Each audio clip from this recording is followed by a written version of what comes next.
Hey everybody, welcome to Money's No Object. I'm your host, Dylan Howell. This is episode number 228 of our YouTube channel and podcast, and I cannot be more excited to continue sharing with you guys personal finance topics that I think could be useful for you in your long-term financial journey. Today, we are going to continue our conversation that we're having throughout the course of this week on teaching your children about money. And today, specifically, we're going to talk about teaching your children that debt is bad. Okay, and teaching your children how debt actually works. And I think this is extremely important because when we talk about one of the major financial pitfalls that people have, quite often it is debt related. Okay, and so we want to make sure that our children have the proper view of debt. They understand what debt is, and they understand how and why to stay away from it at just about all costs. So stay tuned for all that and more in today's episode. Before we get started though, if you could go down below, hit the big red subscribe button, like this video, leave me any feedback in the comments down below, and I'll be sure to respond to anything you leave down there. If you're listening on Apple or Spotify podcasts, be sure to subscribe and leave me a review on either one of those platforms. Follow me on social media at MNO with Dylan, and that's really good supplemental materials to all the things I'm putting out in these long form episodes on YouTube and the podcast every single day. And then if you need somebody to help you to build a financial plan and keep you accountable to that plan over the long term, then I can do that. Just go to any of my major social media platforms, Facebook, Instagram, Twitter, and send me a message and tell me that you are interested in financial coaching sessions. And we can set up sessions to where you and I meet one-on-one and we develop financial goals for you, and we start to push towards those financial goals over the long term. And then ultimately, we try to get you to some form of financial freedom that is attainable for you, because that is my goal for all of you guys out there, is that you reach long-term financial freedom. Now, when it comes to actually attaining that financial freedom, right, something that we have to understand is that there are things that are going to help us get there faster, and there are things that are going to slow us down, okay, or keep us from getting there at all. Okay, and that's something that we need to articulate to our children as well. That's why today I want to talk about teaching your children that debt is a bad thing, because debt slows us down. Debt slows us down from becoming financially free. It slows us down from gaining that financial freedom, that financial independence that we could have if we were to have just stayed away from it. Just think for a moment about all of the people out there whose lives are changing, whose lives are being materially affected by just student loans, right? Student loans are, one of the biggest debts that people hold generally, right? And it's one of the most serious because it's actually keeping people from moving out of their parents' house. It is keeping people from getting married. It is keeping people from having children earlier. And this is a very, very big issue. It is a big cultural and at many times political issue that student loans exist, and that student loans are so widely accepted as something that everybody does. Everybody goes and gets student loans, so you should just take out student loans. Or the government's going to forgive your student loans, so just take out more student loans. Well, guess what? The government hasn't forgiven your student loans yet, and the likelihood of them doing so seems to dwindle every time it gets spoken about and then taken off of a budget or taken off of a policy or an agenda, right? The idea that your student loans are just going to be erased is not the farthest fetched idea, right? But it is an idea that so far has not come to light. Therefore, we need to be prepared to understand that if we're going to move forward with education and we're going to teach our kids that education is something that is important, right, then we need to steer them away specifically from student loans. We also need to teach our kids about different types of debts like credit card debts and teach them about, having a mortgage debt, teach them about car loans.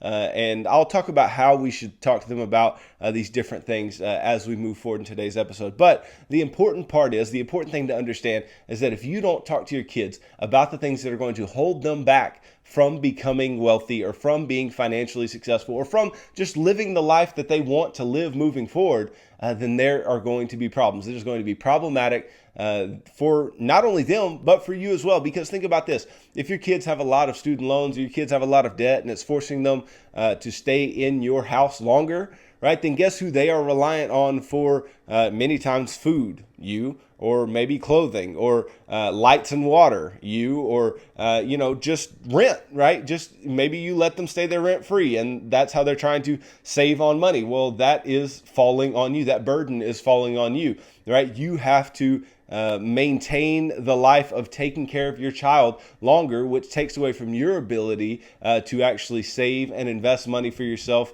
at a very rapid pace, or at as rapid a pace as you would have had you not had your children in the house. So if we can teach our kids how to properly deal with money and how to stay away from debt, right, then we can teach our children what it's going to look like to actually achieve their dreams. And they're going to have a better chance of achieving their dreams. I think we all want our children to be able to attain their dreams in the most efficient way possible. And we don't want to have anything that gets in the way of them attaining those dreams. And debt is one of the biggest things that will absolutely do so. So the first thing that we need to tell our children is that we need to lay down some definition of debt. We need to lay down what debt is. And I like to use a couple different definitions and a couple different sayings that I think encompass debt well. But debt is basically when you borrow money from somebody else, right? And then you have to repay them over time. Okay, think about any debt you have. It's you borrowed money from somebody and you have to repay them over time. And you may borrow that money for some specific purpose. Obviously, you may borrow that money to buy a car, or you may borrow that money to buy a boat, or you may borrow that money to buy a house, or you may borrow that money to go to school. But you are borrowing that money for some purpose. And sometimes you're taking a personal loan where it may have a specific purpose in your life, but the purpose is not something that is such a big deal when it comes to taking the money, taking the loan, or if you're just using a credit card, right? Credit cards are borrowing in a similar way as taking out a loan. You can use a credit card for absolutely anything. And so it may not be for a specific purpose that you are taking out these loans or taking out this debt, right? But you are borrowing money from someone else and you are going to have to repay it over time. And that time period could be very short, or that time period could be very long, based on the type of loan, based on the way that you borrowed, and based on the money that you have to be able to pay off these individuals. Okay. And your kids may wonder, why would you do this? Why wouldn't you just pay for things in cash? Well, you have to be honest with them. And the reason that we go into debt, right, and you need to make this extremely clear, is the reason that people go into debt is because they don't have patience, right? They have no patience. Because if you had patience, then you would wait until you had the money in order to pay for the things that you want, right? You wouldn't go into debt for certain things if you had the money to go ahead and pay for them.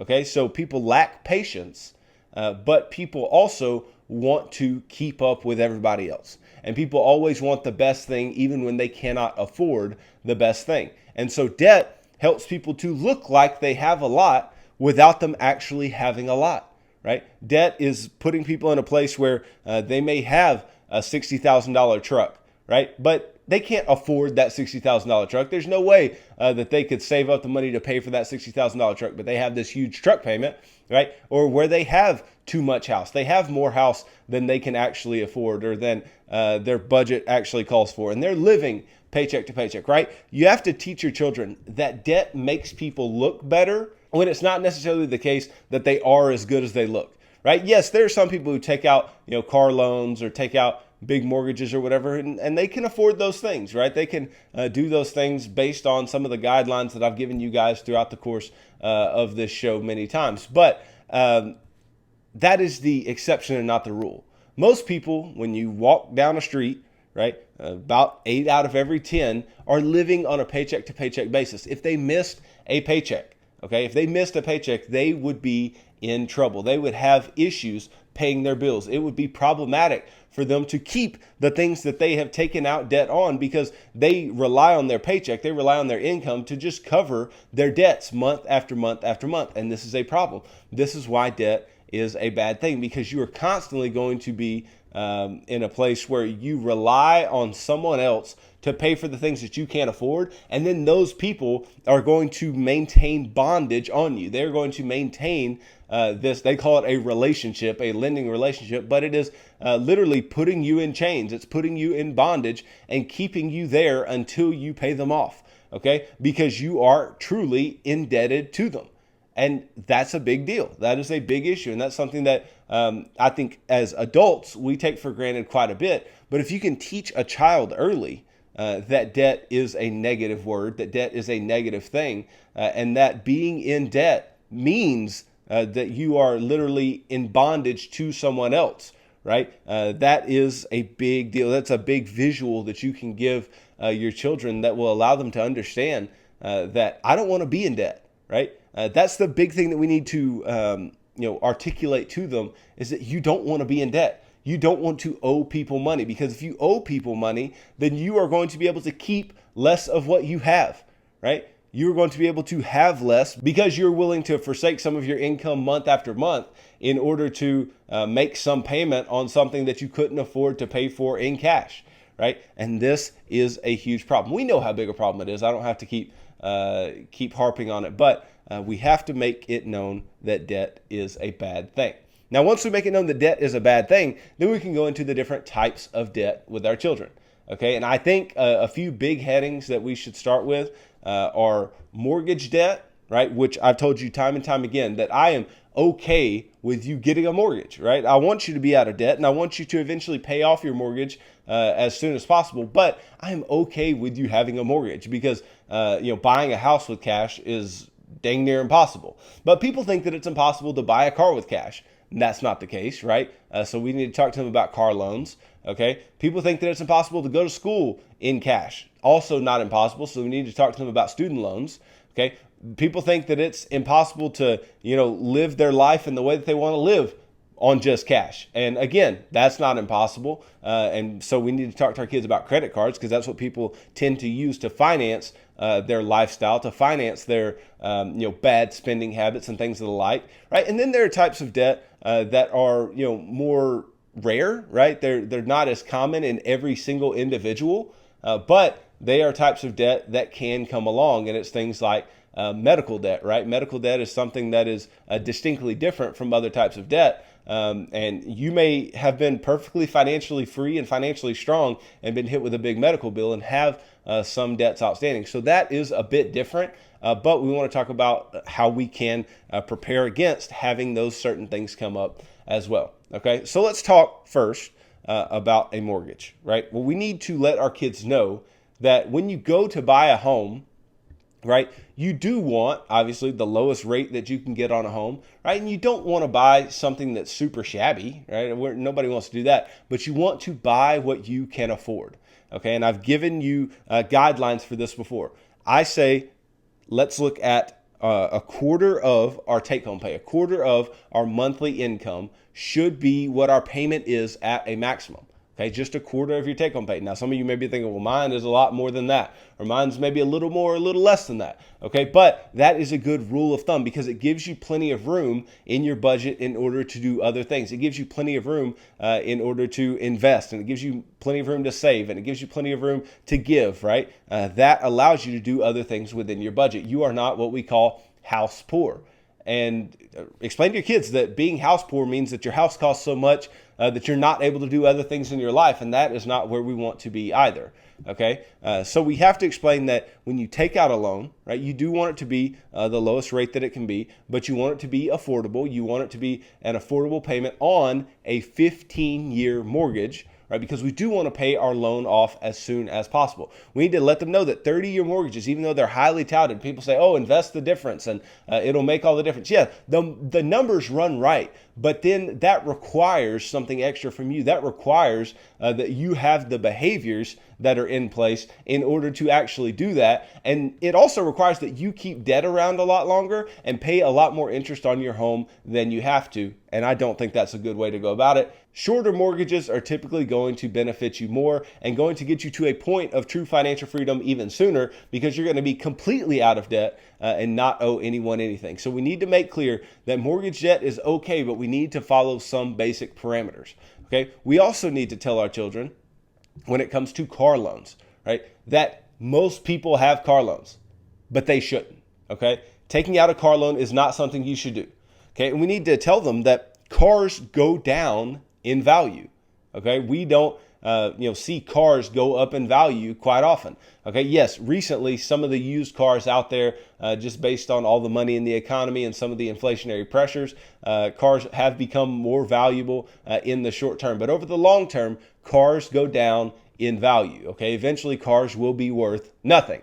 Okay. They don't increase in value like a home or like property or like investments that you may have. Okay, so you can buy a car and you can buy a car in cash. But what you have to do is you have to save up in order to buy a car in cash. And this kind of goes hand in hand with what I talked about yesterday when I said we need to be clear about saving and investing with our children. And this is one area in which we can save for some big ticket item, for some future purchase, right? And we can end up buying it. And so you need to tell your children that if you understand that you're going to want a car, or you understand that you're going to need a car in the future, then you need to systematically be putting money away in savings, or if it's over a longer period of time, like 5 years plus, then you can put money away in investments and invest for that car that you are going to eventually purchase. Okay, and just slowly and surely have a plan, put money away, know how much you're going to spend, and then don't deviate from the amount that you're going to spend, because car lots are going to try to talk you into financing your car. They're going to try to talk you into a little nicer car so you'll finance, because if you finance it, then guess what? They make money. But if they make money, that means you're out some money. And the difference in those cars is probably not all that different. Okay, so you need to understand, and you need to make your kids understand that car loans are something that does not need to be a part of our financial plan. Right? Just because everybody else does it doesn't mean that we need to.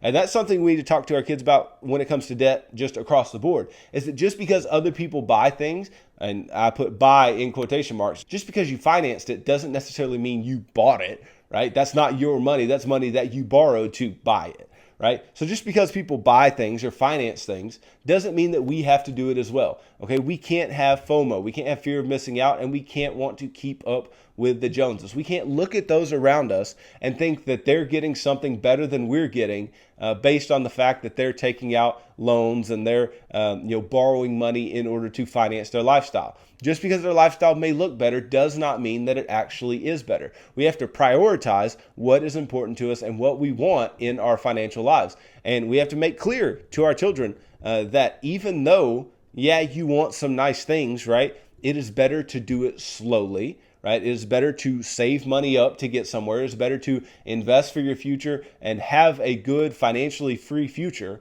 than it is to try to move faster than your income is moving. Because the biggest thing with debt is that you have to live below your means. Okay, and this is something that I want to just camp out on for just a second. If we don't teach our children to live below their means, right, then they are going to remain in debt their entire lives. If we don't live below our means, then we are going to remain in debt our entire lives. And the way that you can teach your child this, right, is to show them when they are making money as children, right? If they, have a lemonade stand, or they go mow some yards, or they get some money from a birthday or whatever, right?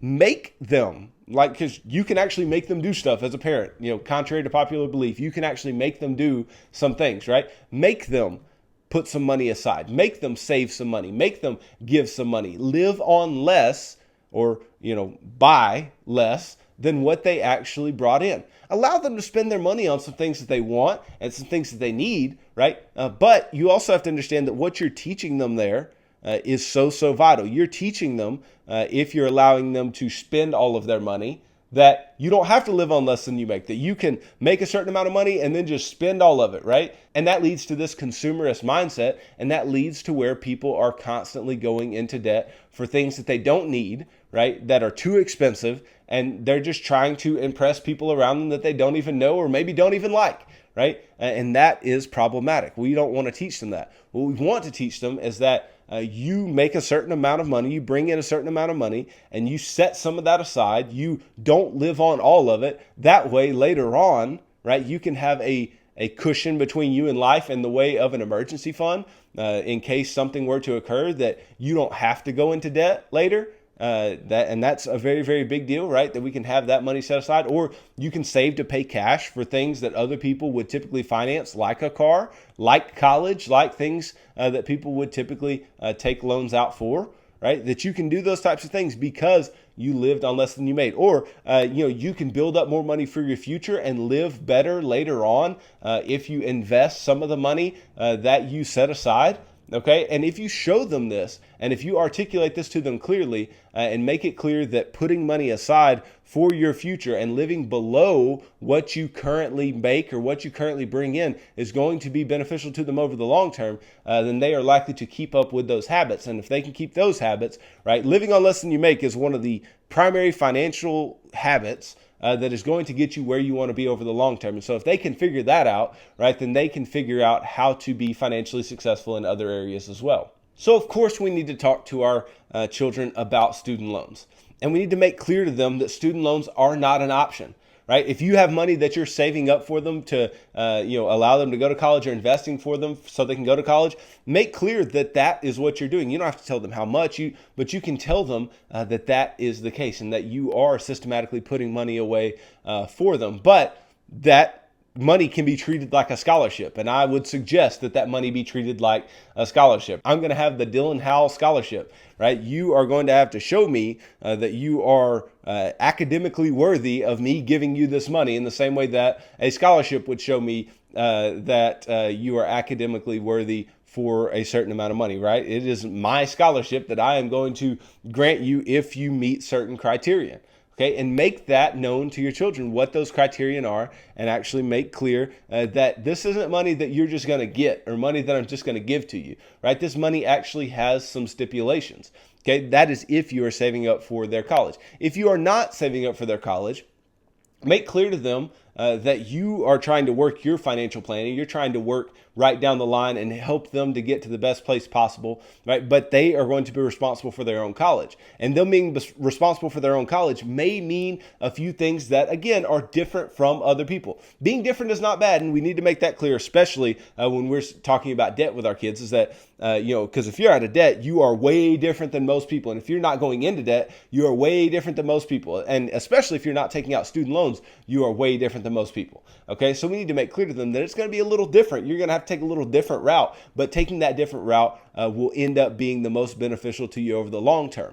Okay, so if you aren't saving up for their school, right? Or if they're older now and they're getting closer to college and you're not going to be able to save up an adequate amount for their school, you have to tell them, hey, you're going to have to work, and you're going to have to work your way through school and cash flow your school. Or, hey, you're going to need to go to a community college or a junior college for a couple years. And in a lot of states and a lot of places, you can go 2 years for free, or really, really close to free. And so you may tell them that that is the best option for them. And then they can transfer to a 4-year and they can cash flow it, and they can save up some money while they're in the 2-year. But you're going to have to work, and you're going to have to apply for scholarships, and you're going to have to get to this place where you have enough money to actually go to school. Or you can take some time, work a job, save up money, and then go to school later, right? Your timeline does not have to be the traditional timeline.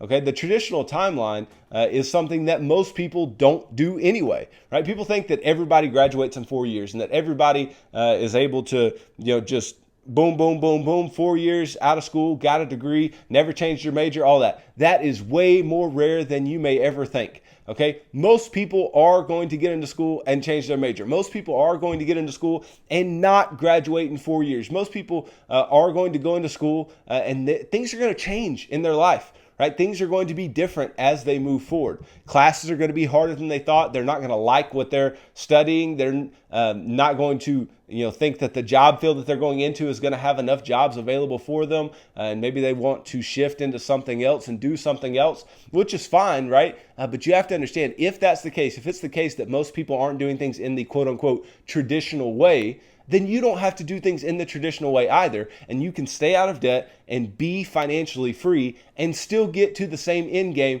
as most other people. And not only that same end game of a degree, but a better end game in being debt free and having that degree in your hand. And then another big area of debt that I think is very important to talk to our kids about are credit cards, because credit cards are so heavily marketed, because they are so widely accepted, because in a, cashless society for the most part, right? People aren't paying in cash anymore. Okay, people are using cards. Now, that card may be a debit card, right? It may be a card that is equivalent to paying in cash, but people aren't exchanging cash anymore. So we're really taking away the frictions of paying for things. Well, not only do credit cards add to that, right? They add to the fact that you're taking away the friction of paying for things. Credit cards can very easily be misconstrued as free money, as money that we can just use for whatever we please. And we need to make clear to our children that what a credit card is you borrowing money in the short term. It's you're borrowing money from this company, right? And if you don't repay it by the next billing cycle, they will charge you interest on that money. And if they charge you interest on that money, it's going to be just like you took out a loan and borrowed money from them in that way.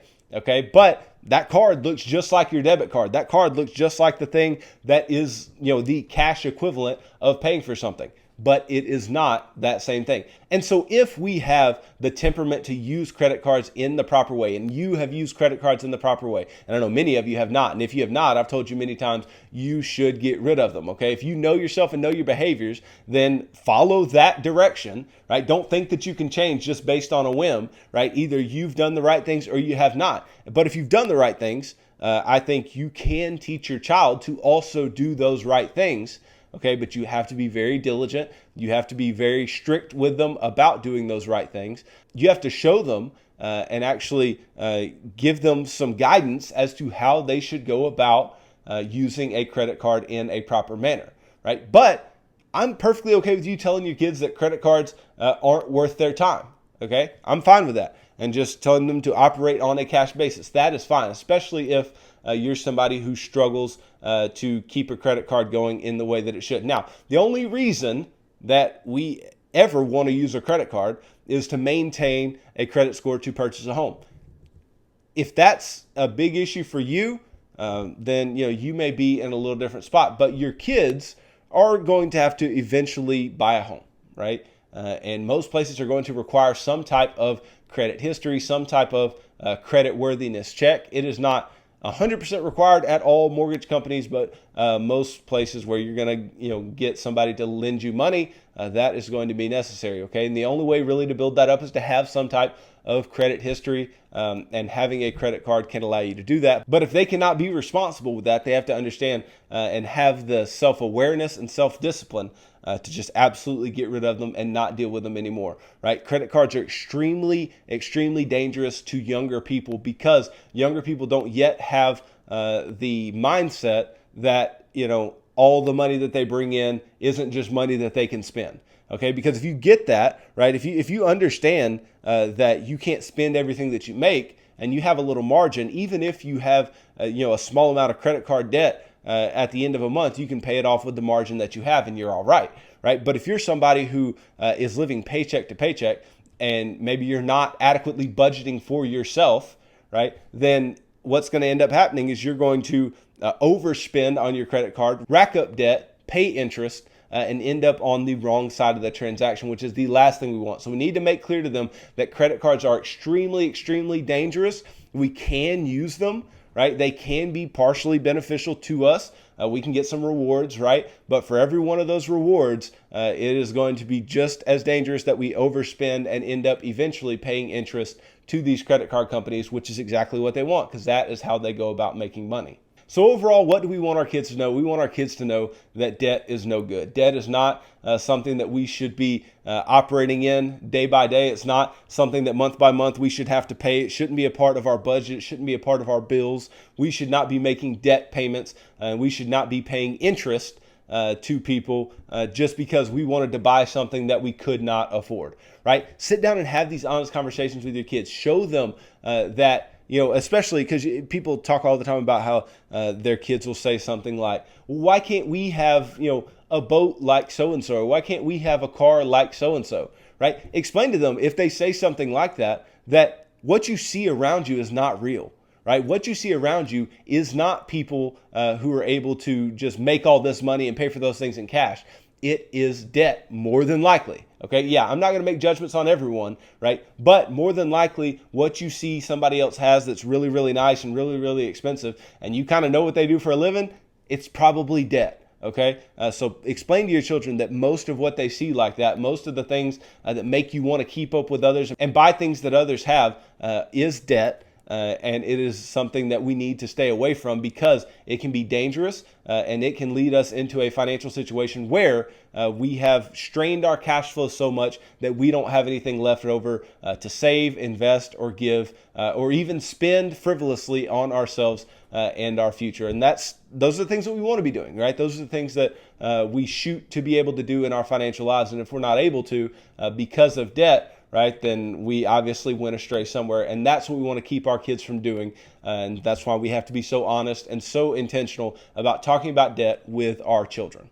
So thanks for watching this video. If you could go down below, hit the big red subscribe button, like this video, leave me any feedback in the comments down below, and I'll be sure to respond to anything you leave down there. If you're listening on Apple or Spotify podcast, be sure to subscribe and leave me a review on either one of those platforms. Follow me on social media at MNO with Dylan, and that's really good supplemental materials to all the things I'm putting out in these long form episodes on YouTube and the podcast every single day. And if you need somebody to help you to build a financial plan and keep you accountable to that plan over the long term, then I can do that. Just message me on any of the major social media sites, Instagram, Facebook, Twitter, and just let me know that you're interested in financial coaching. And we can begin working together in one-on-one sessions and creating financial goals that you can work towards, and then ultimately pushing you towards your long-term financial freedom and whatever that means in your specific financial situation. So tune in tomorrow as I talk about budgeting and how you should talk about budgeting with your kids. So thanks for tuning into this episode of Money's No Object. I'm your host, Dylan Howell. God bless.